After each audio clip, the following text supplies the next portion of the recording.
Welcome back to the Crash Course Podcast. My name is Craig Crash Collins, joined as always by Brandon Scott. You know him as B. Scott. Well, the Colts are about to be on the clock here in a couple of weeks for the NFL Draft, and it is time for one of our favorite times of the year. We're going to do our draft previews. We're going to do a Colts preview tonight, and then, of course, we're going to do an entire NFL preview next week. But we want to talk about the team we love, the Indianapolis Colts. Tonight, we'll be getting into the weeds a little bit of what the Colts did this offseason to kind of get them to where they are now, getting ready for the draft. We're going to talk about what moves we liked in the offseason, how optimistic we feel going into the draft, and then we'll get into our mock drafts and tell you who we think the Colts will be selecting, not only at pick 15, but also throughout the rest of the draft. So we're going to kind of get in and say who we think the Colts are going to select and who we will be cheering on next season. And it's going to be interesting to see. I mean, I'll get into it a little bit later on and when we talk about how optimistic we are. But, it's one of those things where I see teams making moves and I just remind myself that this is the point of the year that Chris Ballard shines. Like, the Colts aren't going to make any flashy moves in the free agent market, but come draft time, like, that's why we get so excited for it, because this is where Chris Ballard, can really make things happen. Yeah, I mean, I've always enjoyed the NFL draft, whether it's been Bill Polian selecting for the Colts, Ryan Grigson, Chris Ballard. It hasn't really mattered. Really, Ryan Grigson? You didn't care about? Well, some of them. I mean, Andrew Luck, great. T.Y. Hilton, he lucked into, and then you have the Bjorn Warner draft. Well, yeah. That's why everybody's like, oh, the Colts should take Jared Verse out of Florida State. I'm like, no, we've been burned once by an edge rusher from Florida State. Yeah. Not falling for that one again. No, I mean, yeah, even him. He swung for the fences a lot. So honestly, I'm more of a Grigson fan than a lot of people are. I think, whatever. Don't worry about it. Yeah, well, no, I mean, I think what really gets lost in the whole Ryan Grigson thing is just the fact that he just refused to put either not necessarily refused to put the offensive line around Andrew Luck, but didn't do a very good job at getting him protection on the offensive line. Kind of like Chris Ballard and his reluctance to bring in weapons for a young rookie quarterback. Yeah, no, and I mean, I think that's because of how Can we call Richardson a rookie still? Well, he played 3 games last year? Yeah, you've got how the whole Pat McAfee exit went, and then that, because I think that news broke about McAfee before the whole Andrew Luck thing. You already have kind of a scapegoat in Ryan Grigson. You have your franchise quarterback, the guy who's going to lead the Colts back to the Super Bowl, Andrew Luck. He's hurt all the time because Ryan Grigson can't get him the help he needs.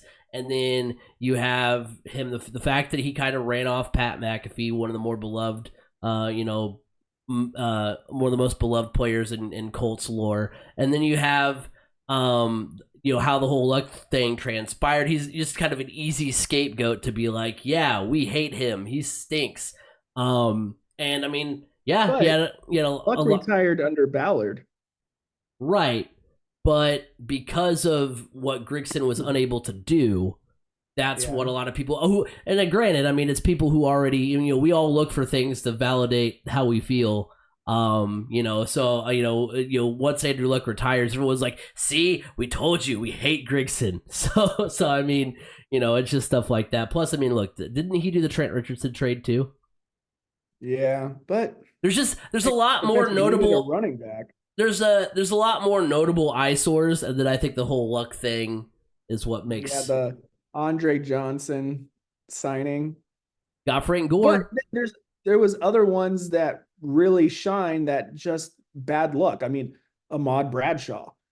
That signing was amazing, but some injuries derailed him. I mean, at one point he was leading the NFL in Yeah, rushing he touchdowns. was Like really it was, good. whoa, that is a great signing.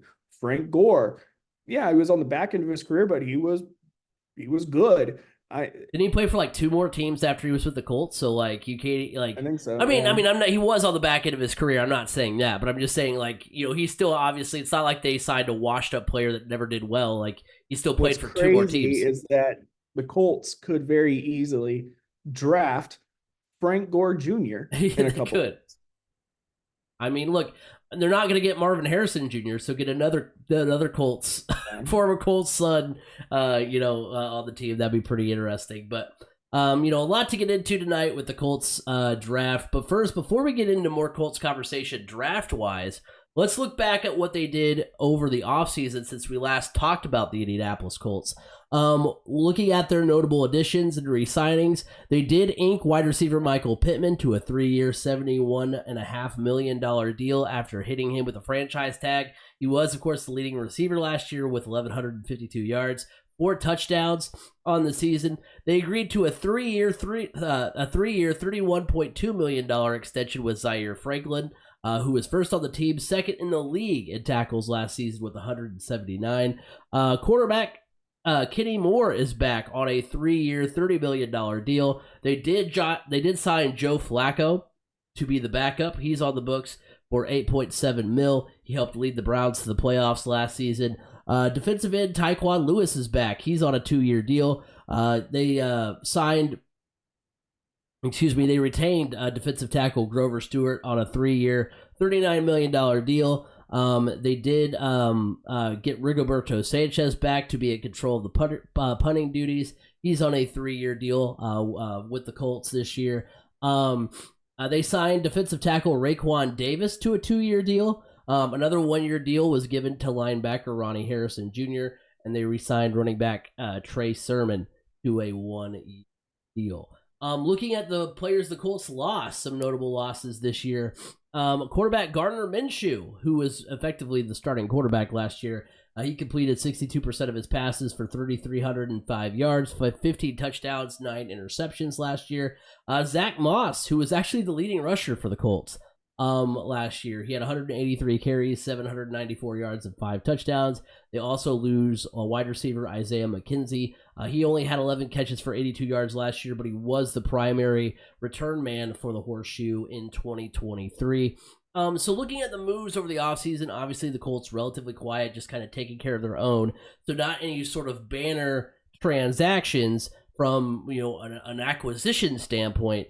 But looking at like what I'm most excited about from the free agency period of the Colts offseason so far, I'm really excited to see that the Colts were able to sign Michael Pittman to an extension. That really, I think was a good thing to kind of get out of the way when they did. He's been the leading receiver every season since 2021. He was drafted in 2020.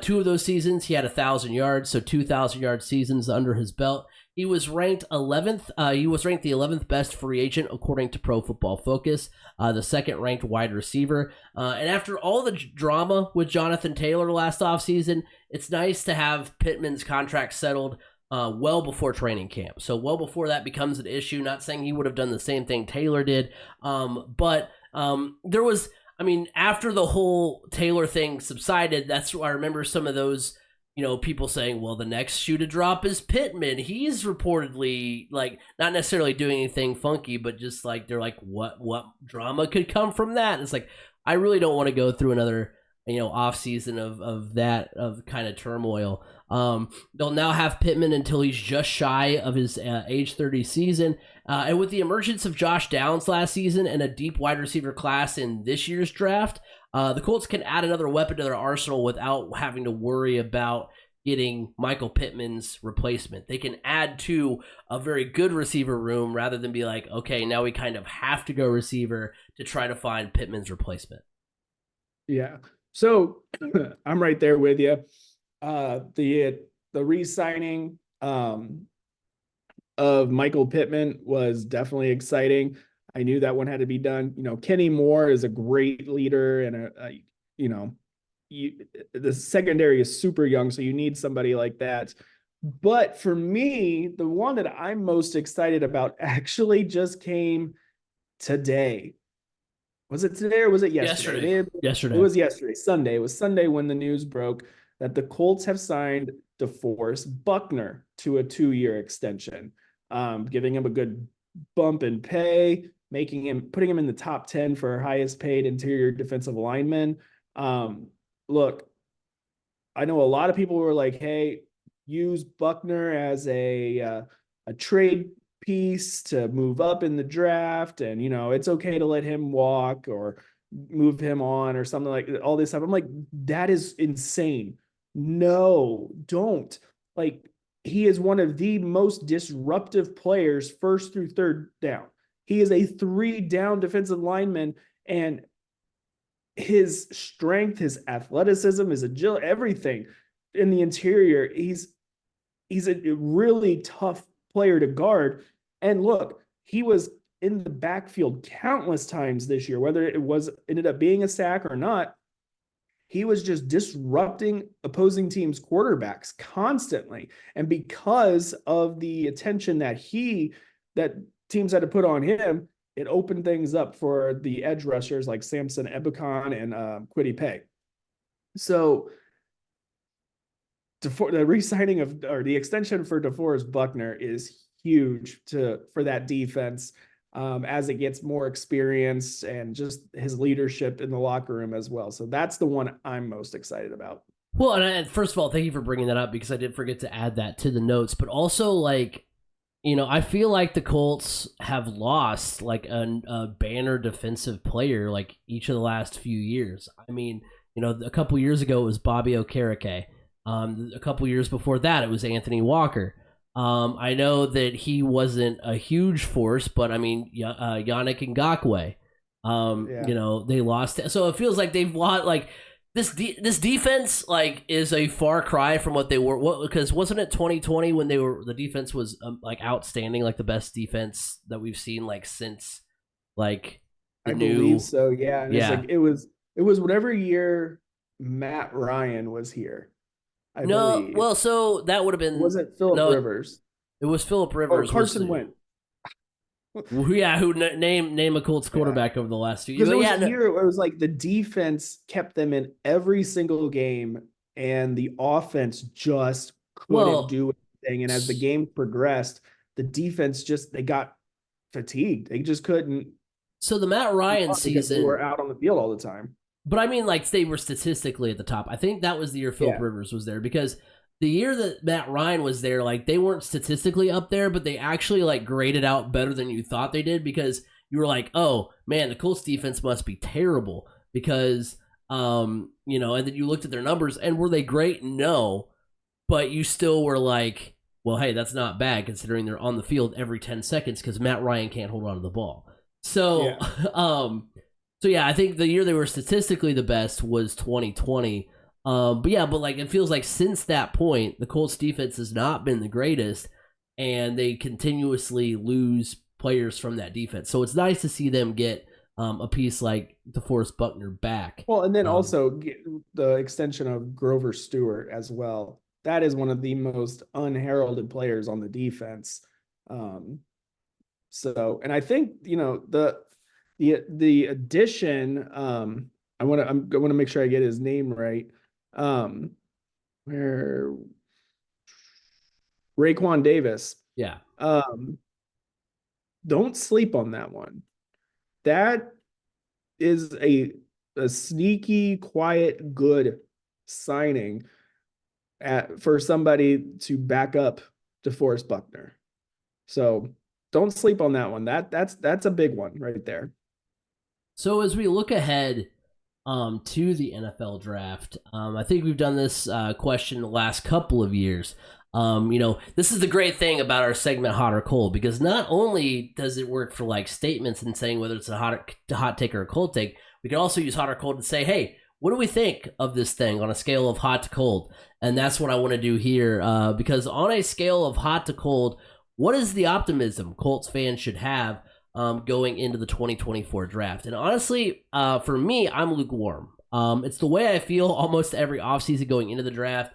like we led off the podcast with, the Colts basically stood pat. They just re-signed and extended, which I'm not necessarily mad about, considering this team was a player or two away from making the playoffs and winning their first AFC South title in a decade.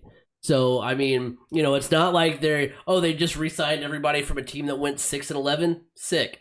They were right there on the doorstep, and they're bringing a lot of good pieces back.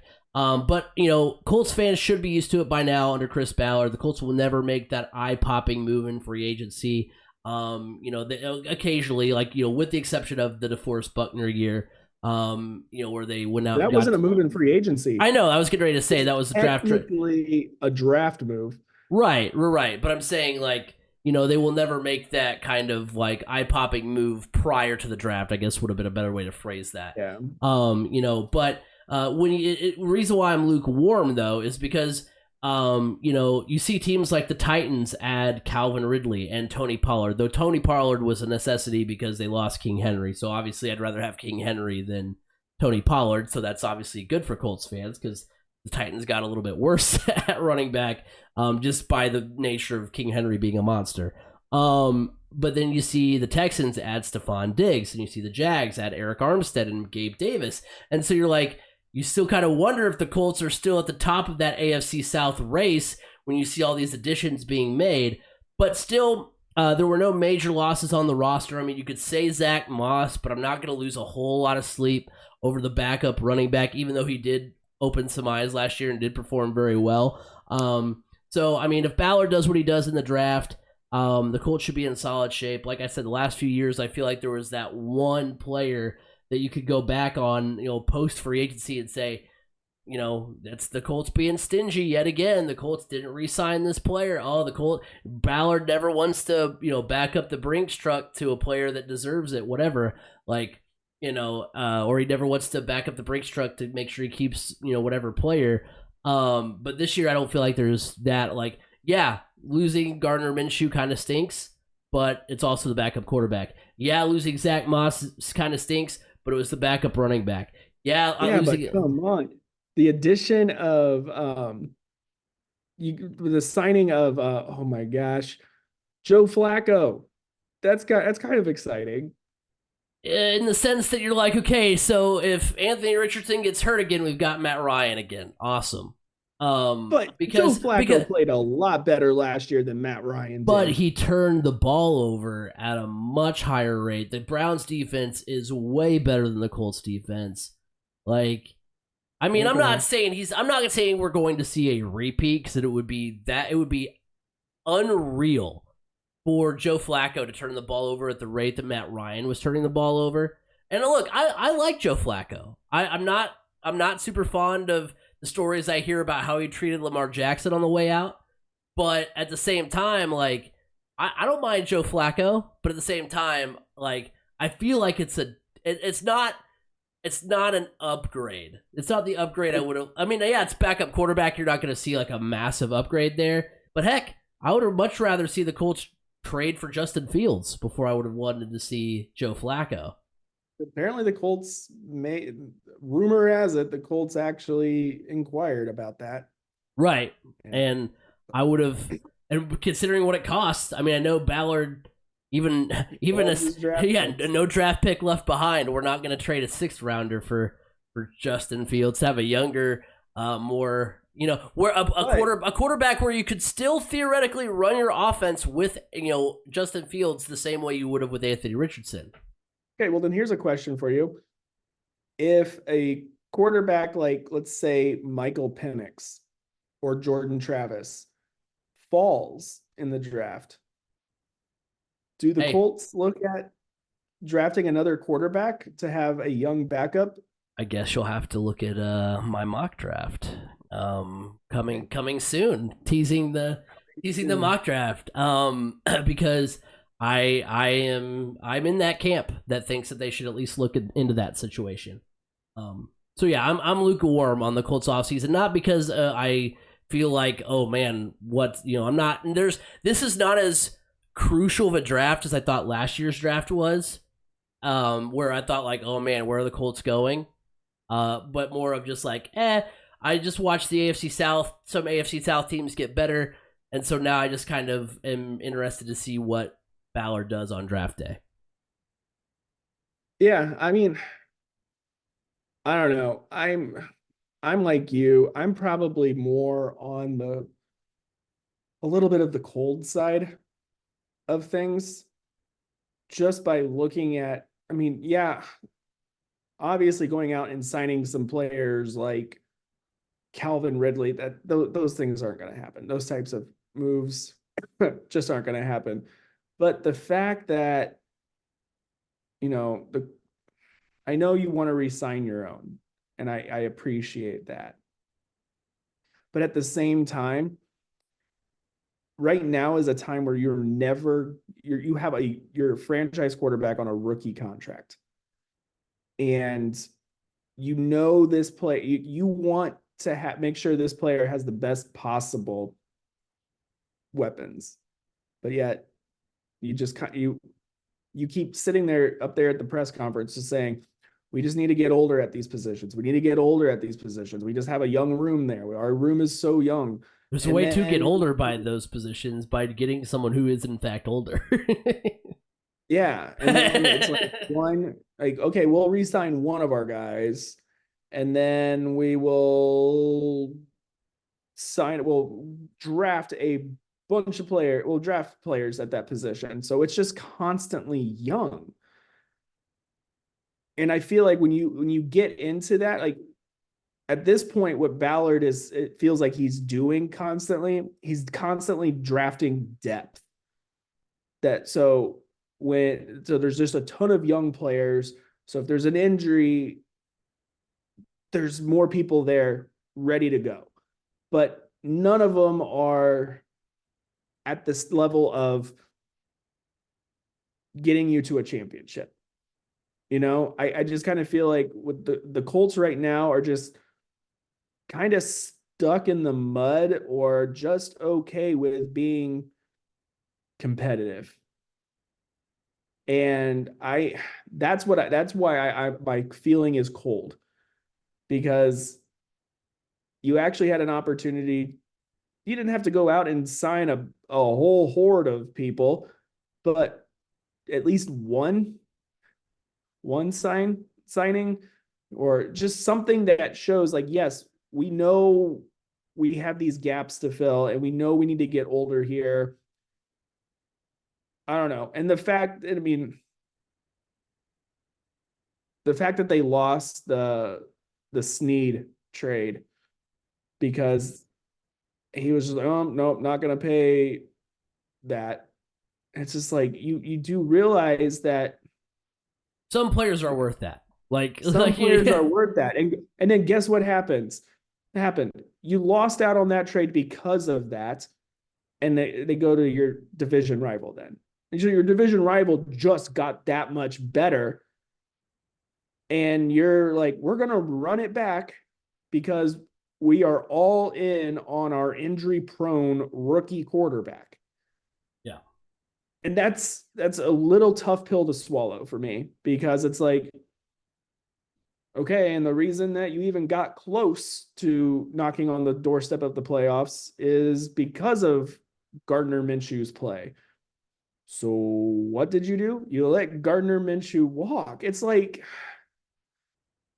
I mean, yes, I think I'm more excited about the Flacco trade because the idea of owning a Joe Flacco Colts jersey to me is kind of fun. You can do it. You can do it shamelessly because he's not the starter. Because if it would have happened a couple years ago, we would have been like, "Oh, what are we doing?" Because he would have been you're right, exactly. But at the same time, it's like, look, Anthony Richardson hasn't shown us that he can be healthy. So right now, what you are saying is that it's either Anthony Richardson or bust, essentially. After essentially being like, I'm sorry, I know I cut you off a lot in this whole thing, but like like after saying with Andrew Luck that the quarterback is not the most important thing, and yet you're going Anthony Richardson or bust.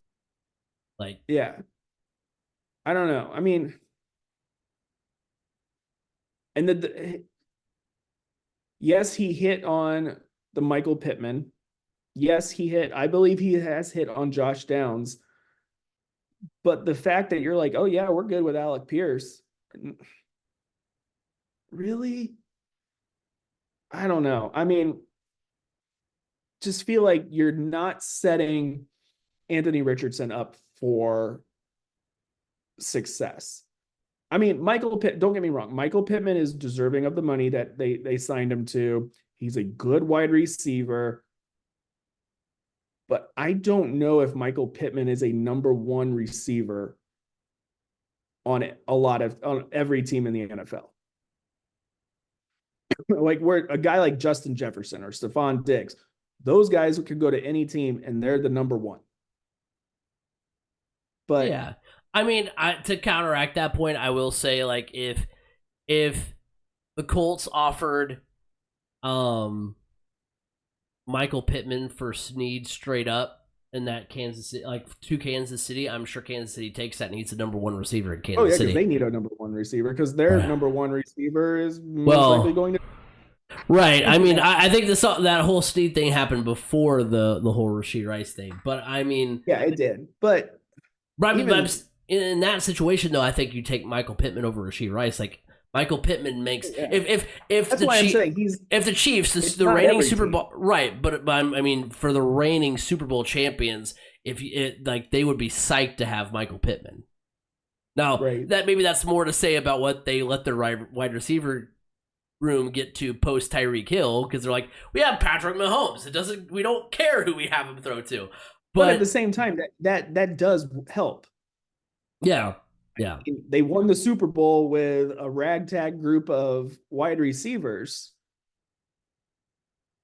But Anthony Richardson's not Patrick Mahomes. No. Patrick Mahomes is a different type of quarterback. Can Anthony Richardson be like that? I guess.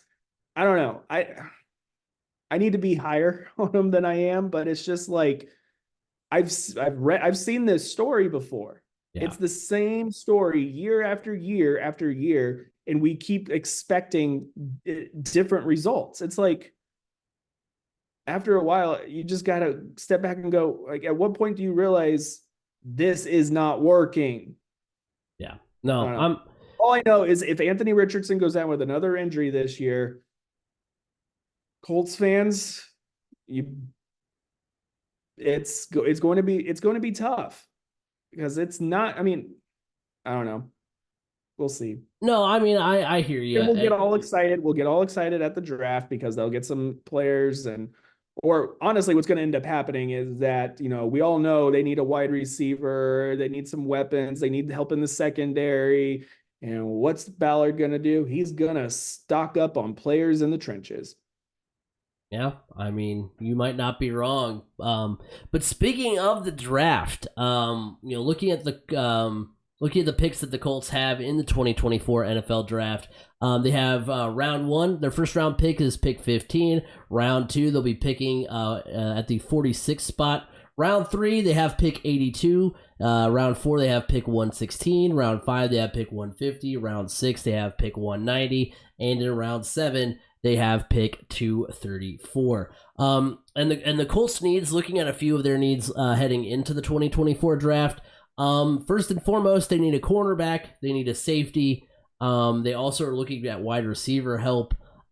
This was in no particular order, by the way. I mean, I know I did say first and foremost, but they do need help in the secondary. They do need help at wide receiver. They do need an edge rusher. I'm glad at least that's lower on the list. I feel like every year that's what the experts say the Colts should go get.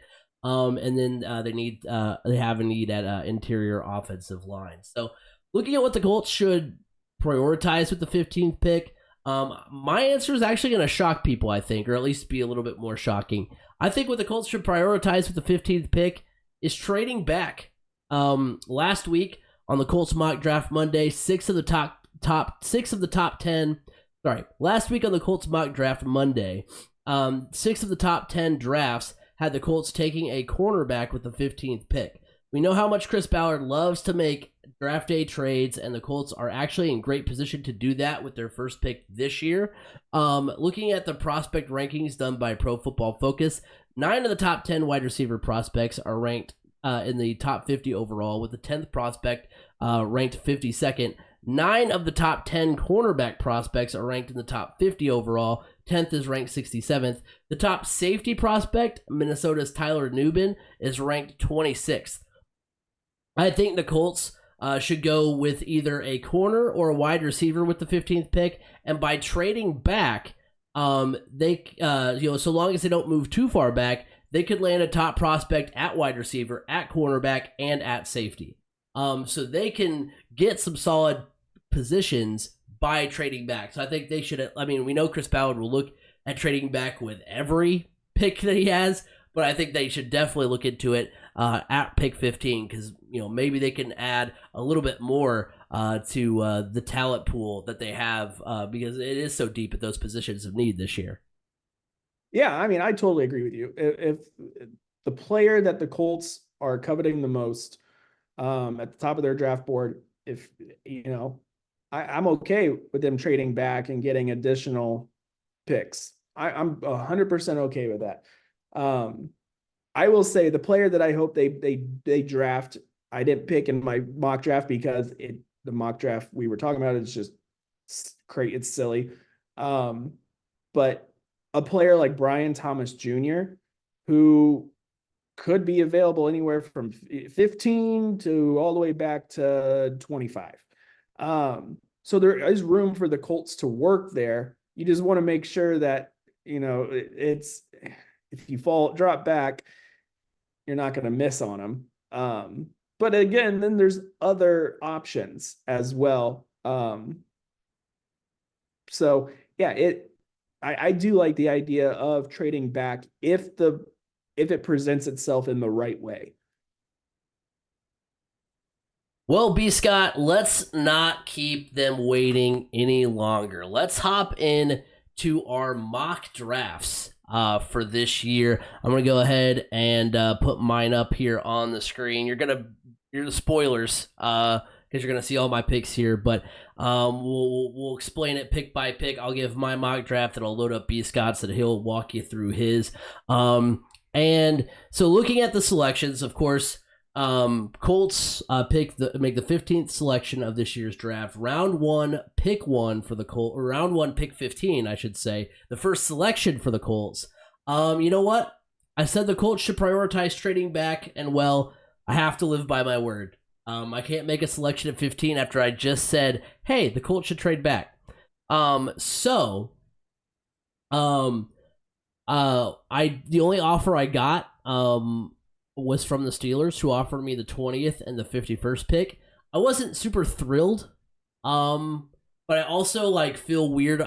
I think too much, and I'm I don't want to sit here and propose trades to other teams because that didn't happen organically. I don't want to play God in this scenario. I just want to be given what I'm given. So I was fine. Pittsburgh was my only offer. We'll go with the Steelers. So I got the 20th pick and the 51st pick from the Steelers for pick 15. So round 1, pick 20. The first selection I have the Colts making is Iowa cornerback Cooper DeJean. Pro Football Network has him listed as a safety. I don't know what that's about. But I didn't expect him to be here, honestly. I thought, he's projected to go a lot sooner. When I was talking about, hey, the Colts should trade back, whatever, I had that with the thought that Kool-Aid McKinstry will still be here, and some other players that I had in mind, at corner would still be here. So I was, did this entirely with, the first pick of Kool-Aid McKinstry being what I selected. But, DeJean is regarded by PFF as the best run defending corner in the draft. He's got good size for the position. He's 6'1", 205. He's got great football IQ. He's a 2023 unanimous All-American, two-time first team All Big Ten. He won the Tatum Woodson Defensive Back of the Year award and the Rogers Dwight Return Specialist of the Year award last season. So he's got a lot of accolades. The Colts, or another Indianapolis team, just took an Iowa player with their first pick of the draft. So I kind of wanted to stick with that theme here. Shout out Caitlin Clark going to the Fever. Yeah, I was like, I didn't. It's one of those things where I didn't expect Cooper DeJean to still be there. A lot of the drafts I've seen have him going in like the top 10. So it was almost like I have to pull the trigger with him still being there. But I think, like I said before, that's the whole reason to trade back, because there's a lot of other good corners like Kool-Aid McKinstry that will still be there as well. So round 2, pick 46. I had the Colts grabbing wide receiver Ricky Pearsall out of Florida. Because I was just wondering, are we still doing the whole draft a wide receiver that played with your quarterback thing? Because chemistry. I don't know. Because that was the big thing for a while. Because they're like, we have Joe Burrow, let's draft Jamar Chase. We've got Tua, draft Jalen Waddle. And then the Jaguars went off the reservation. We're like, we've got Trevor Lawrence, so draft Travis Etienne. All right, cool, that's fine. So, I kind of went with that whole theme. He led Florida in receiving yards the last 2 seasons. Last season, he had 65 catches for 965 yards. He drew comparisons to Chris Olave at the combine, so never hate seeing comparisons like that. According to his draft profile on NFL.com, he's elusive. He's not afraid to lay out and make a catch. An AFC regional scout says he gets open and has great hands. So what else could you want out of your wide receiver? And you add him to the wide receiver room with Josh Downs, with Michael Pittman. I mean, that is a great arsenal of talent to have there at the wide receiver position. So as the fruits of my trade, I also got to pick round 2, 51, where I got safety Javon Bullard out of Georgia. I was between him and Cameron Kinchens out of Miami, Florida. I won't lie, I succumbed to who was kind of ranked higher. The projections on different sites were so different that I got like kind of lost in that. So I ended up going with Bullard. I think the Colts couldn't go wrong either way. And if they went Kitchens, if they went Bullard, I think either one is a great pick. Bullard was ranked higher. He was projected to go higher in the research I did. So I was like, wait, so am I being lied to about Kinchens? What am I missing here? And so I ended up going with Bullard. He's second team All SEC last season. He won the national championship defensive MVP 2 seasons ago. He's got good football IQ. He's patient and working in coverage. He can shed blockers well in the running game. Again, like I said, I went with Bullard, but I think the Colts will be making a good move if they went with him or Kinchens. So I like the move there. So I did my whole strategy of trade back, get all of your needs, all of your top needs right there at the top. Round 3, pick 82. I went with Michigan running back Blake Corum. I get the Colts still need an edge rusher, but none were projected high enough for me to entertain spending a 3rd rounder on them. So I went with a position that's not necessarily a need. However, you're adding a strong running back behind Jonathan Taylor. You just lost Zach Moss, who was your leading rusher. I know Jonathan Taylor missed time because of holdout and injury and things like that, but still leading rusher last season. Corum is an offensive MVP of the national championship game this past season. First team All-American last year. Unanimous All-American in 2022. Big Ten MVP in 22. 2-time Big Ten running back of the year. 2-time first team All Big Ten. I could have gone wide receiver here as well. I thought about taking Tez Walker, who was on the board in the draft that I did. So I thought about going with him. But I was like, you know what? I just drafted a wide receiver. I don't want to draft another one, like 2 picks in a row. But I think Corum can fill that void in the backfield left by Zach Moss. And then, B. Scott, the moment you have been waiting for. Round 4, pick 116. The Colts select Florida State quarterback Jordan Travis. I said it last football season. This year is a deep quarterback class, and given Anthony Richardson's history and tendencies, I think it's wise to at least kick the tires on drafting another signal caller. He was the ACC Player of the Year last season, ACC Offensive Player of the Year, and first team All ACC as well. Before the injury last season that derailed Florida State's season, Travis was completing 64% of his passes for over 2,700 yards, 20 touchdowns, and just 2 interceptions. He had 7 rushing touchdowns as well. So kind of like I was saying with the Colts, thinking about going after Justin Fields. I mean, in that scenario, you're essentially getting a player that you can still run your offense relatively the same with a guy like Jordan Travis there as opposed to Anthony Richardson. Now, I know eventually you'll have to decide. You don't want to have to end up paying 2 quarterbacks, that play a significant amount of time or that significant, a lot of money. But at the same time, I think, and it's one of those things where I just think with as deep as the quarterback class is this year, because, I mean, look, if this were next year or the year after that, Jordan Travis is probably gone. Jordan Travis probably goes in the 2nd or 3rd round. You don't have an opportunity to pick him. And so because it's such a deep class, it's almost like, even if we don't think Jordan Travis makes the roster, even if we have Joe Flacco and we're content with Joe Flacco being the backup, how do we not at least, kind of make an investment, kind of take out a small insurance policy just to be sure? So I think it's a wise choice. And I like Jordan Travis. Originally, I wanted to go, when I said it before last offseason, I was like, maybe Spencer Rattler will still be there. Maybe this or that. Maybe kind of another project quarterback, but at least you're still kind of taking out another quarterback insurance policy. But Rattler was actually already gone, so I don't know who's drafting in my mock draft room, but besides me, maybe it's other people that are like me, think like me or whatever, and they're like, we don't want to take Jordan Travis, get out of here. Unless, I mean, I don't know how long his injury would keep him out, but you're drafting him as a backup anyway. So round 5, pick 150. I went with edge rusher Jonah Ellis because my gamble had paid off at that point. Ellis is considered by numerous sites as a top 10 edge prospect, but I wanted to make sure to nab Jordan Travis when I did, hoping Ellis would continue to fall, and he did.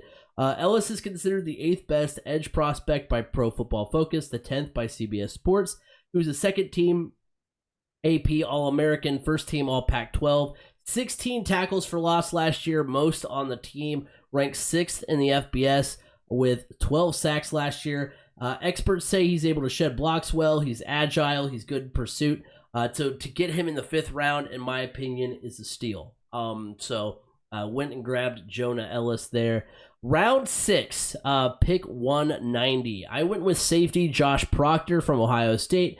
He's a top defensive prospect, still available in my mock draft.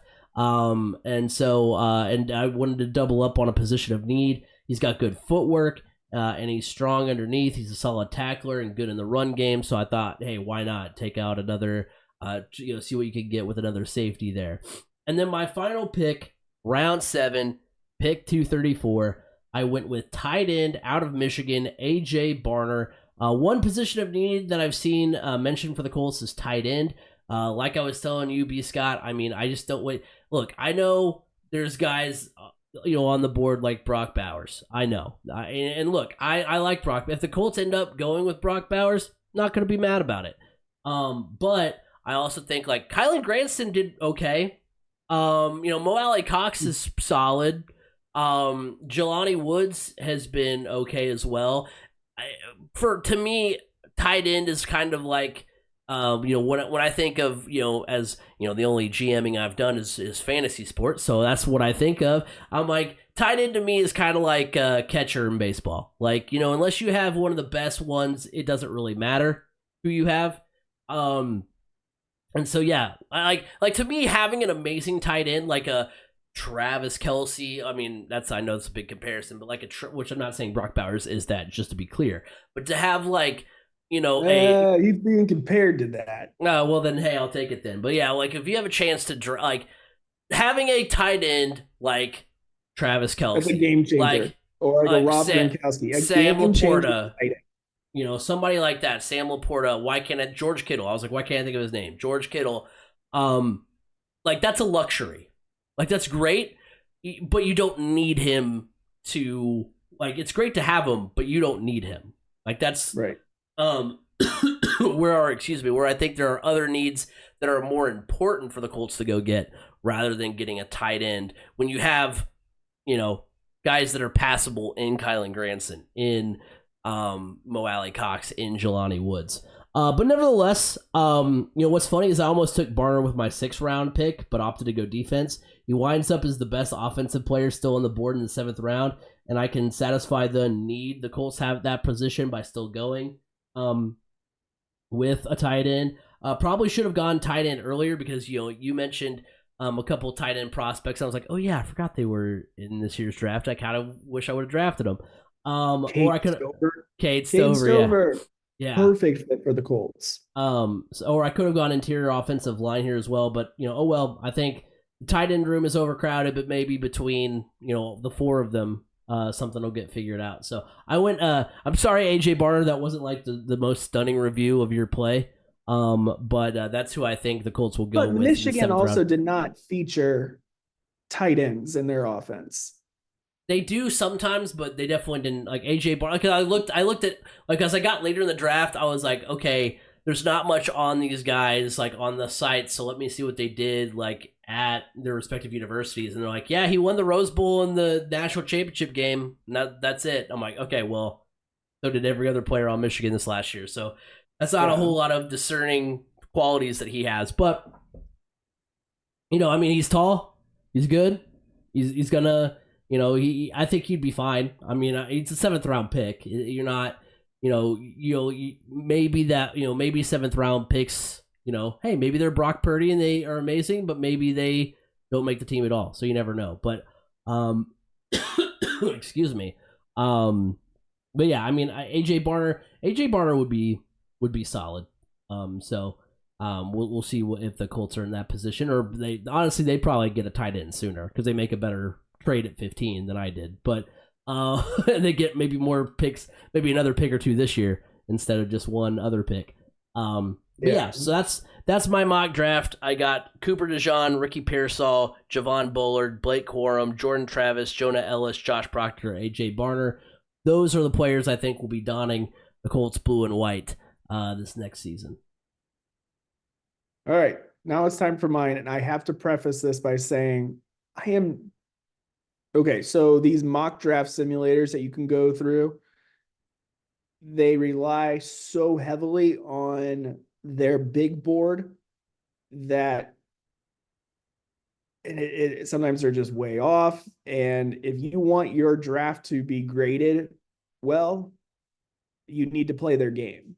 You just got to be shameless and not play their game. You'd be like, hey, look, I got this draft grade of a D, but I got all these players that I think are good. For me, the number one player, I think he will be available for the Colts at 15, or if they want to trade back a little bit, I've already mentioned him earlier, is LSU wide receiver Brian Thomas. Obviously, you can see my draft. I did not get Brian Thomas. I got him in another one that I ran where I did multiple trade backs and I landed him at 25. But I just think Brian Thomas is one of the best route runners, has great set of hands, severely overlooked. I mean, look, Brian Thomas led LSU. It was all eyes on Malik Neighbors, but when you looked at the guy that was leading LSU in touchdown receptions, it was Brian Thomas Jr. I just feel like he's got the potential to have a great career. But let's get to my mock draft. The one that I found that was the most where I think the Colts could land. So I did not do any of the trades that were proposed just because I'm not an NFL GM and I don't, that some of these are like, oh, this is a 70% chance this will be accepted. And it's like, you asked for 2 picks, or there's other ones that are like, that's why you only make the trades, like 100% chance. That's why you only make the trades. Like the only time I've made trades is I've tried to channel my inner Chris Ballard, and I'm like, I think he would make that. I do think he will make trades. But typically where he starts making trades is later. So because it's such a crapshoot when you get into the later rounds. So I just went straight with the picks the Colts have right now. And this is the one I landed on that I felt was the most likely. So at number 15, I took Alabama cornerback, Terrion Arnold. Look, coming into this draft, the top corner coming out of Alabama was hands down Kool-Aid McKinstry. And you're like, he's going to be way gone way before then. But then people started talking, yeah, but Terrion Arnold's got the length. He's a solid. His football IQ is off the charts. I mean, this guy is probably and most likely the better of the two prospects. So I have been all in on the Colts selecting a corner or wide receiver at 15. If the right position, like right player is there. So the corners I've looked at have been Terrion Arnold, Nate Wiggins out of Clemson, and Kool-Aid McKinstry. I'm sorry, Craig, but I am avoiding Cooper DeJean with a 10-foot pole because to me, Cooper DeJean has potential bust written all over him. Look, yeah, he's fast. He's a good return man, but I think he's going to ultimately be a better safety in the NFL than he would be a cornerback. A guy that can roam and use his athleticism that he has in the backfield rather than trying to keep up one-on-one with a player like a Justin Jefferson or a T. Higgins or a Calvin Ridley or whoever it might be. I need a little bit more athleticism there, and Cooper DeJean just worries me that he's like the flavor of the month because everybody was talking about him this year. Yeah, no doubt. He had a good year and everything. It's just, I don't know. The pit of my stomach says avoid him. So I went Terrion Arnold. Round 2, pick 46. I got lucky and landed a wide receiver that a lot of people have picked to the Colts. Whether it's a trade back or this is a back end first round type wide receiver. But Keon Coleman out of Florida State, transfer from Michigan State, had an outstanding year. He has the size. I think he'd be a great running mate with Michael Pittman and allow Josh Downs to be used in a underneath role. I just think he would be a great complement. He would be what they hoped Alec Pierce was. And that's the same thing with Brian Thomas Jr. as well. Those are the two wide receivers. And I'm like, they could be what we were hoping Alec Pierce would be alongside Michael Pittman. So then moving on to round 3, pick 82. Look, we all know that Ballard loves to pick he loves to build within the trenches. I don't know why I've always landed on Blake Fisher here from Notre Dame, offensive tackle. You know, Blake Fisher's got a little bit of some local ties and everything. And round 3 is when the Colts typically have made selections like that. So I don't know why. I've just constantly have gravitated in any mock draft to Blake Fisher. Round 4, pick 117. Honestly, I was very surprised that this player, running back Tyrone Tracy out of Purdue, was graded this high. I think it might be a little bit too high for somebody that has only played running back for 1 year. However, he had an outstanding NFL combine, like turned a lot of heads there and then backed up that performance at Purdue's Pro Day. So then you're like, well, we need a backup running back for Jonathan Taylor. Why are you picking somebody that has only played running back 1 year? He's been a wide receiver before that, blah, blah, blah, blah, blah. Well, look, one, a running back that doesn't have a lot of tread worn off on the tires is huge, huge. 2, he really performed. He had his best statistical season as a running back prior to being a wide receiver at Iowa and then later on at Purdue. So the switch to running back really, really, really helped him come into his own. But 3, the biggest reason, also another reason, a local tie, kid graduated from Decatur Central High School in Indianapolis.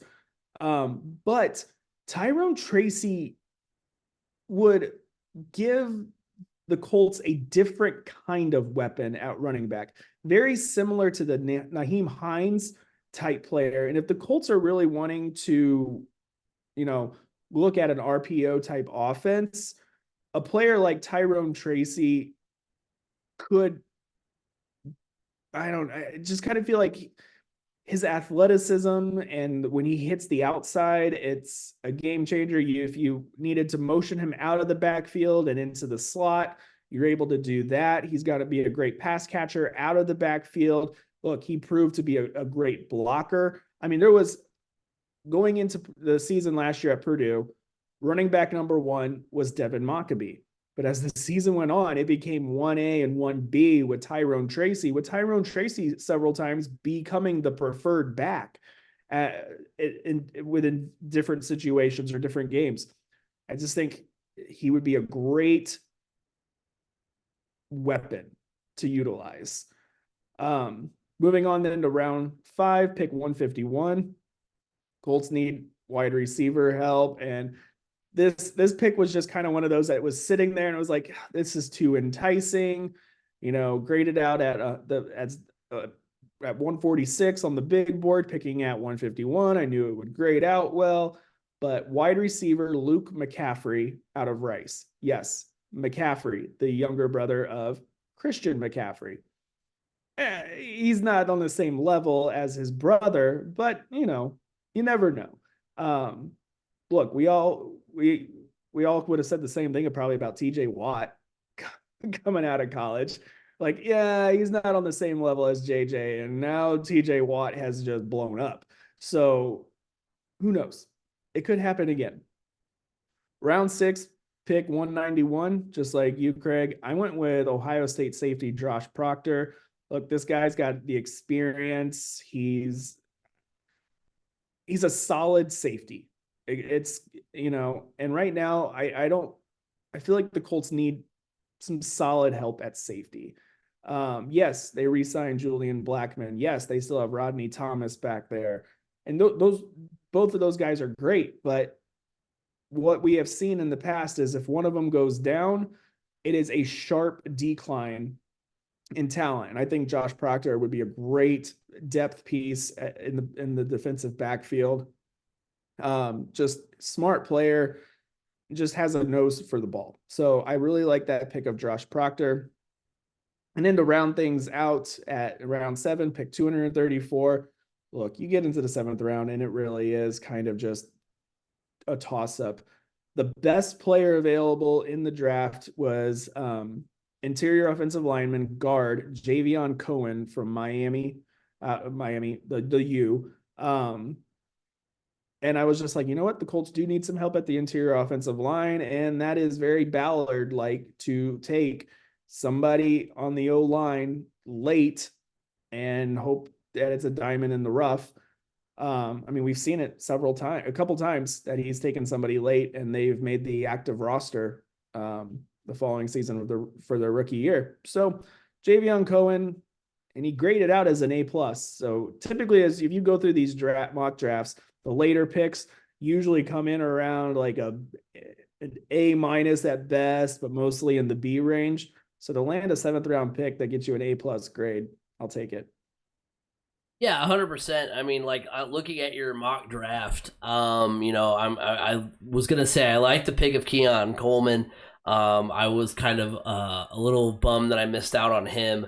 I like Tyrone Tracy. I like Luke McCaffrey. You might be going after the name there, but at the same time, like, why not take a shot? Like you said, once you get to a later point. So I like what you're able to do, in some of those later rounds, and you never know. I mean, you said, once you get to those, to that end there, you never know what you're going to get. So why not make kind of a move? And you did more with the interior offensive line than I did, because I was like, maybe I should have gone there, because the Colts do need that. They do need an interior offensive line, and I don't think I got anybody in mind. But yeah, it'll be interesting to see what they're able to do, with those later picks. And like I said, though, next time you need to be a rebel. You need to be like, hey, heck you, PFF. I'm doing what I want. There was another one where, I mean, I made multiple trades. I ended up, so another one, just real quick rundown. I got Brian Thomas Jr. at pick 25. I got Tyler Nubin at pick from safety from Minnesota at pick 46. At pick 55, these are some of the picks I got from trades. I took cornerback Kamari Lassiter out of Georgia. Pick 82, I took wide receiver Devontae Walker out of North Carolina. Another pick that I gained, it was pick 91. I took safety Kalen Bullock out of USC.